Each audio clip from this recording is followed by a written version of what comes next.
problem with getting it from fish, of course, is mercury levels from fish, and PCBs and some of those other things. So if you're going to have them from fish, make sure it's mercury-free, and double check and triple check that. If it's from farm fish, you're going to have a lot bigger problem than if it's from wild fish. And you want the fish that are out further in the ocean, number one. And number two, you don't want to be eating fish at the top of the food chain. Stay away from the tuna and the swordfish, which have very high levels of mercury. And is that because they're... Well, yeah, the big fish ate the little fish that ate the littler fish, and that mercury is concentrated all the way up the line. As William Castelli used to say, if you can't be a vegetarian, eat a vegetarian. And there's some truth to that when you're thinking of toxins. But you can get your omega-3 fatty acids from oils. Olive oil has some, no question about that. But the seeds have much more, and that's really the best source. If you take 1 tablespoon of chia seed, or about 15 grams, that has 2,740 milligrams of omega-3 fatty acids, a wonderful source. Wow. The best thing about omega-3 is they're an anti-inflammatory. And as they decrease inflammation, risk of heart disease comes down, risk of cancer comes down, arthritic symptoms come down if we get our omega-3 fatty acids. And so back to nature we go. Look for those seeds. Flax is wonderful, but you need to grind it, because if you just take flaxseed plain, put it into your body, it'll go right through. You don't have to grind the chia, because we can assimilate that very well. So I would say if you're looking for omega-3s, right now my best recommendation is to get them from flax or chia. Salba is one brand, that's S-A-L-B-A. But the data that I've looked at, although the people that are into this, it's still a very hot topic, they're pretty similar. So we've talked about nutrients, vitamins, which are stored in the fat. What about those such as vitamin C, which are excreted? A lot of folks are taking vitamin C. I don't think vitamin C will hurt you. Some of the fat-soluble vitamins, certainly, the A and the E, and even vitamin D you can get toxic from. So you have to be careful if you're taking a supplement not to get too much.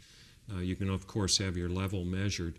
But the other vitamins, they don't tend to build up in our system.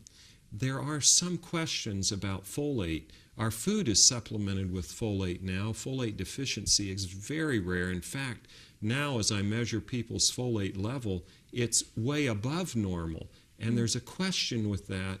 Are we supplementing to prevent neural tube defects from happening in fetuses, in pregnant women's in the fetus? And that's working very well, but are we pushing people toward cancer? It looks like maybe folate supplementation in excess of the recommended daily allowance may raise the cancer rate. So one has to be very careful with that. Vitamin C, fortunately, the nice thing about vitamin C is you put it in your mouth. If you don't need it, it goes out in your urine very rapidly. In fact, I have some patients that have recurrent urine infections. I tell them, take vitamin C, 1,000 milligrams a day. That will help prevent urine infections, because vitamin C is ascorbic acid, acid urine bugs don't like to grow in. That's great for your urine. It doesn't do a lot for antioxidant because it doesn't stay with you. Get it in an apple, get it in an orange, get it in berries. Go for those deep, rich colors. Get more than vitamin C. Get the anthocyanins, get the terpenes, get the flavonoids from garlic, from apples have flavonoids, onions have flavonoids. So I can eat garlic and onions? Yes, you can eat them both together, and you'll get all of the nutrition you need. And the more colors you eat, really nutrition follows colors. Go for the most colorful diet you can afford, and then you'll have good nutrition. Well, I've heard that, we should think about the rainbow when we eat to get those colors, and that even within the same species, for example, you're looking at a bin of green peppers.